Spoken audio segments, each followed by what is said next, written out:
Hey friends, it's Anna and welcome to a cozy fall plan with me as we set up my bullet journal for September. I'm always hit with new motivation when a new season arrives. I think because a lot of my art is centered on nature themes, so I'm really happy with how these September pages turned out.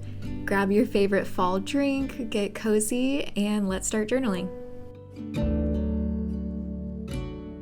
We're first going to create a cover page for the month on this left side. I really liked how I laid out my journal last month with my cover page on the left and my monthly calendar on the right, so we're going to do that again. I'm using a Tombow Fudenosuke brush pen to write out the month in this very bouncy, curly calligraphy font. The title is really going to be the focal point of this page, so I wanted the lettering to stand out with lots of flourishes and variation in height. I'm going to decorate around September with some fall doodles. This is a great word to decorate because all of the nooks and crannies, so I'm fitting in the drawings wherever there's big spaces between the letters. There's a few different doodles you'll see throughout the setup. The acorns are my favorite. They're so cute and so easy. There's also a few different leaves, including an oak leaf, which really makes it feel like autumn. Later you'll see me add some mushrooms. These are all the colors I'll be using throughout the setup, both to color in the drawings, but also for highlights and borders and things like that. I love this month's color palette. It's cozy and warm, but there's a little bit of contrast with some blue, which you'll see ties in with the washi tape we'll be adding in a second. My theme for September is really based on these fall doodles, but we're also going to be bringing in some collage decorations. I tried to combine sections of washi tape and ephemera with my own drawings because I always love how that combo looks on the page. And I was really inspired by this picture I saw on Pinterest from Julianne Doodles. She had a bunch of stationery along with some sketches, of course, and also her little fall doodles in the corner is where I got the inspiration for my little doodles here. So I finished off the drawings with a gray shadow behind each one, which really makes them pop and gives more of a 3D look to the design. That helps the drawings be less flat and overshadowed when we start layering with stationery. So here's some collage materials I'll be working with, some paper scraps from the shop Paper Monogatari. This is the Dusty Blue and Cinnamon washi tape from the washi tape shop. You might have seen me use this in other spreads before because I love this tape. And I pulled a few other washi tapes from some other sets like my grid set and basic colors set. Anything I'm using in this setup, I'll link in the description box below as always, along with any affiliate discount codes I have. I added a border around the whole page and we're going to do some collaging in the two corners. You guys will see I was so indecisive throughout this page. I moved things around, changed materials out several different times. It just, for some reason, was one of those days or one of those setups that took me multiple tries of sticking things down to find what I thought looked good. I think it was just one of those days because I filmed the rest of the pages for this video the next day and it was flowing a lot more smoothly then. So yeah, you can see here, for example, that I'm just peeling up this entire design with my X-Acto knife and sticking it lower on the page. Sometimes collaging or junk journaling just goes like that, but luckily most of these materials and the tape roller I use are pretty forgiving when you peel and restick them. I do absolutely love how this blue and cinnamon washi tape looks along with the fall doodles though. It's so warm and the colors are just stunning to me.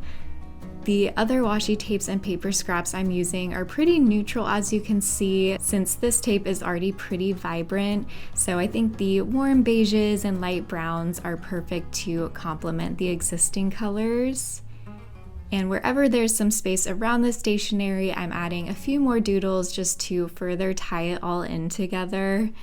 Don't get too comfortable with this though, because as you'll see, I continue to finick with this until it looks just right. As most of you guys probably know by now, September will be my first full month with my newborn baby boy, my husband and I's first baby. So I wasn't exactly sure how to lay out my journal for this month. I'll talk about my thought process for what I decided to include and leave out as we get more into it. But I'm planning on doing a lot more memory-focused journaling. One technique I just learned about and started doing is memoir journaling, which is where you write down your memories kind of in the form of stories. It's been a really gratifying practice so far, especially in this really big time in our lives. I learned about this idea through a class on Skillshare, who is actually sponsoring this video. If you haven't heard me talk about them yet, Skillshare is an online community that offers thousands of creative classes for hobbyists and creative professionals alike. In this class taught by Lana Blakely, I learned about memoir journaling, where you focus on a specific moment or event and record it with all the details you can recall, like it's a scene from a novel. The class takes you through 5 different journaling exercises to get used to this practice in different ways. I loved going through the exercises. I've never really journaled like this before, but it's been a great way to process things and even just training my brain to become a more observant person. Skillshare actually offers lots of classes on different types of journaling, even bullet journaling, but also so many creative topics like art and illustration, design, photography. If you're interested in learning new skills directly from real talented and successful creatives, Skillshare is the place to be. And they're offering a great deal right now. The first 500 people to use my link in the description or scan the QR code will receive a 1-month free trial of Skillshare. So thank you so much to them for sponsoring this video, and be sure to check out that offer soon. I'll talk more about how I might want to incorporate memoir journaling once we get into my weeklies. I'm still figuring out which journal I prefer to do that in. But back into this setup, this right page here is for my monthly calendar or log. This is where I keep track of my monthly events, and I've been using this log format ever since reading The Bullet Journal Method by writer Carol, which was well over a year ago now. I have the dates and days of the week listed vertically on the left, and each row gives me plenty of space to write out any appointments, events, important notes, due dates, stuff like that. Last month, I made the log into kind of a plaid pattern, which I thought looked so cute, so I'm doing that again for September. I just added some highlights behind the columns, and you'll see me add a few extra lines in different colors. The horizontal lines separate out the weeks of the month, which is very helpful to me visually. And that's it for setting up the functional part of this page. It's very simple. I'm doing the title up top with my stamp set, and I'll use some more washi tape and fall doodles to decorate the extra space at the top and bottom of the spread.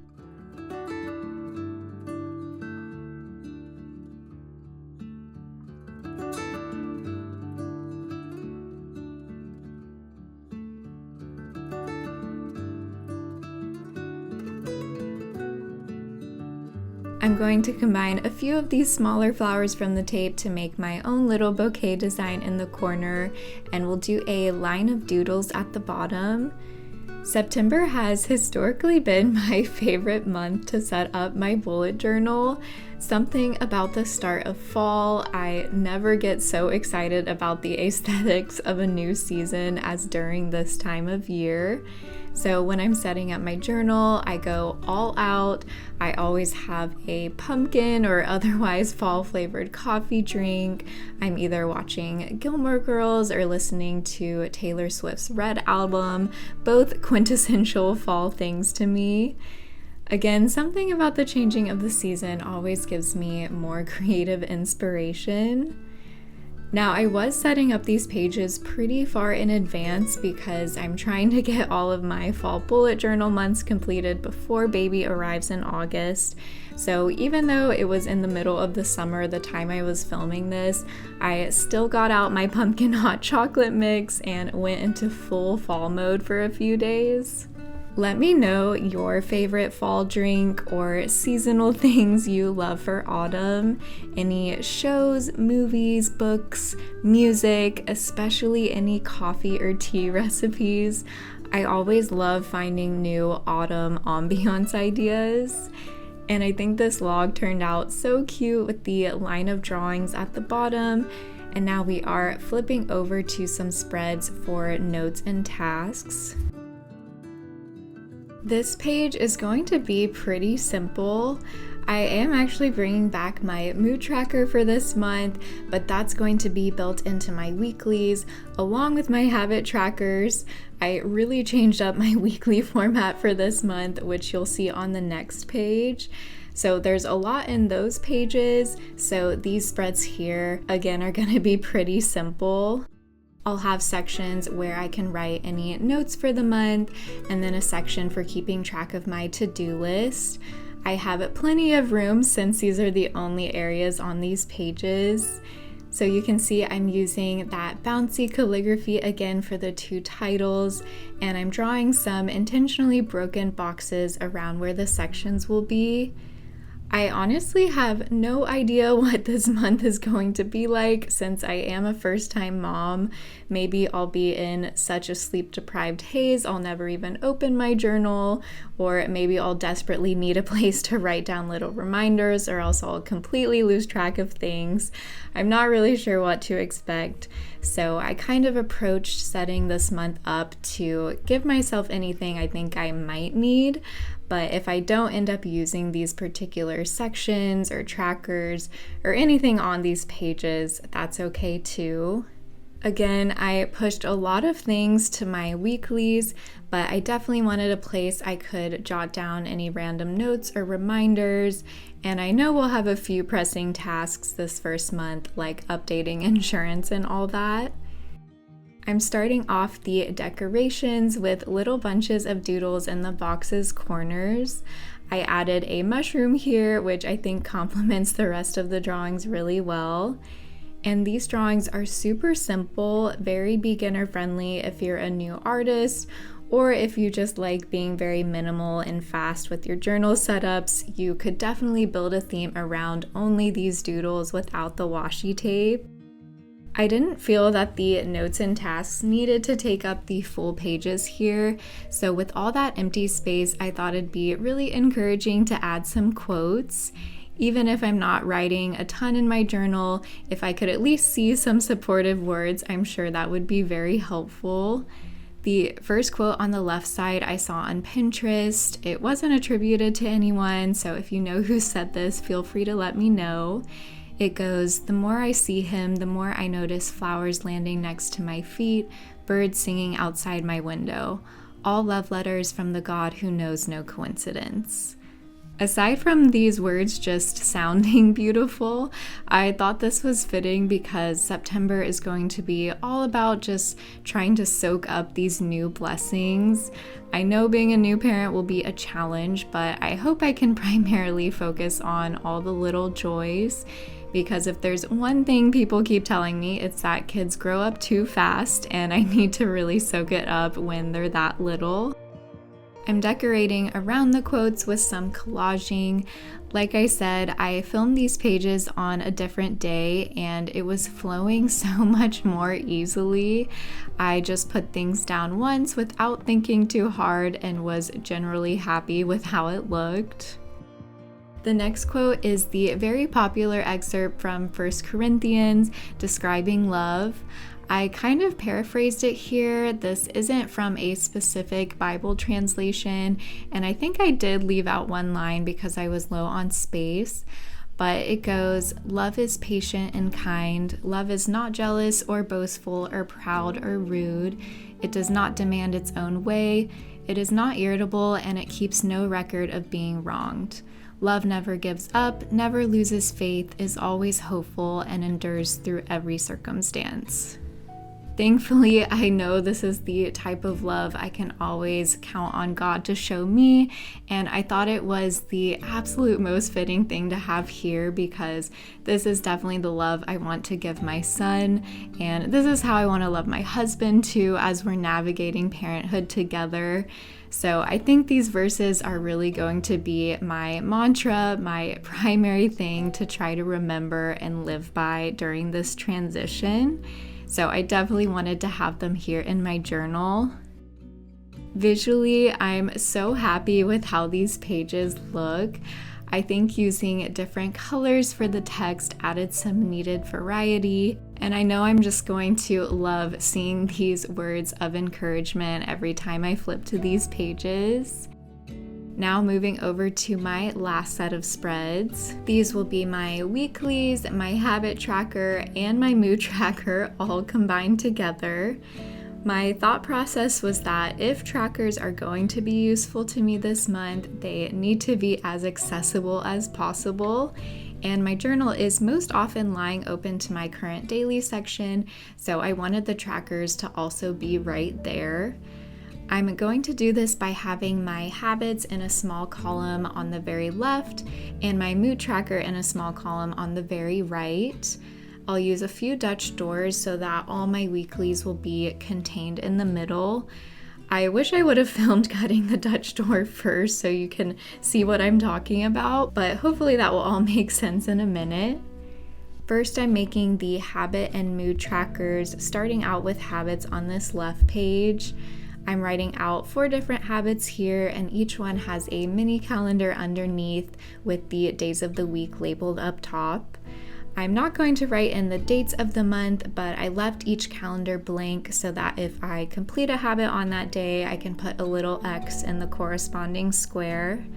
I do my monthly journal setups in complete 4-week increments, so these habit trackers, and you might have noticed my monthly log, will go from Monday, September 1st. It's always super satisfying when a month starts on a Monday, through Sunday, September 28th.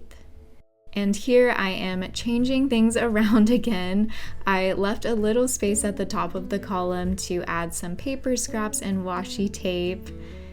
Now for the mood tracker, and like I said, I'll be using Dutch doors so that the 2 trackers bookend all the weeklies. So we're going to flip a few pages back to make this mood column, and then we'll get to cutting the pages. I've fallen off mood tracking for a while because it got to the point where it was more a chore than something I really referenced and used. But I know postpartum can be a tricky time, and I think it'd be nice to have a record of how I'm doing and for me to intentionally stay in touch with that. I like using a 1 line a day system, really similar to my monthly log, where I list out the dates down the page and each row is for writing down whatever I want to about my mood. That way I'm not confined to only writing certain moods, and I can write multiple moods if it changed throughout the day. This works better for me than like a color coding system. And if you want to see a full page version of this, I can link some old videos where I used to do that. This is a very skinny column, obviously, so I hope it will be enough space. And now let's cut out the outer edges of all the pages in between the 2 trackers so that they're both always visible.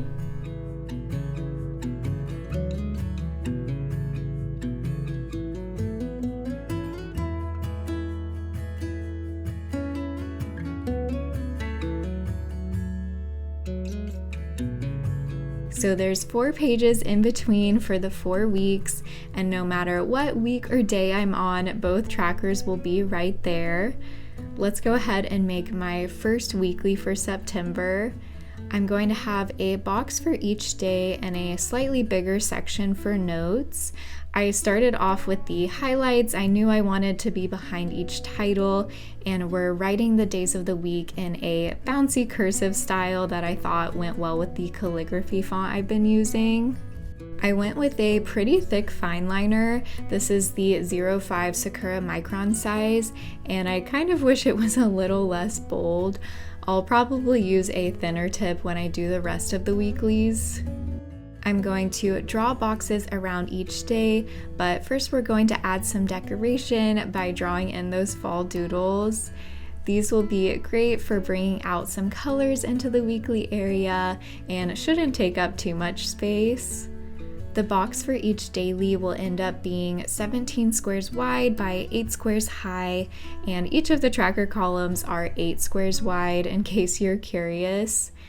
This is significantly less room than I normally allot for each daily section in my journal. I normally use my dailies pretty extensively to write out every little task for work and personal, and notes and reminders and stuff. But during this month, I'll be on maternity leave, just taking care of baby, so I figured I wouldn't be writing anything that complicated. I could also use this space for the memoir journaling I was talking about because those entries don't need to be long, and I could see wanting to make little entries about baby milestones. Again, I'm just trying to have my journal at least set up for myself, and I can choose to use it however I need to in the moment. I know this setup has been very different from my usual, but I hope it's at least somewhat interesting to see someone try to adjust their planning based on what's going on in life, and I hope you guys could still get some ideas that might be helpful in your own journal. Thank you guys so much for your support as well as I'm navigating this new era. And of course, feel free to leave any journaling tips or ideas for parenthood in the comments. And that is it for this September setup. Let's do a flip through. I love how these pages look. The cozy fall vibes definitely came through for me. Thank you guys so much for watching and journaling along. I'm wishing you a beautiful start to September and this new season.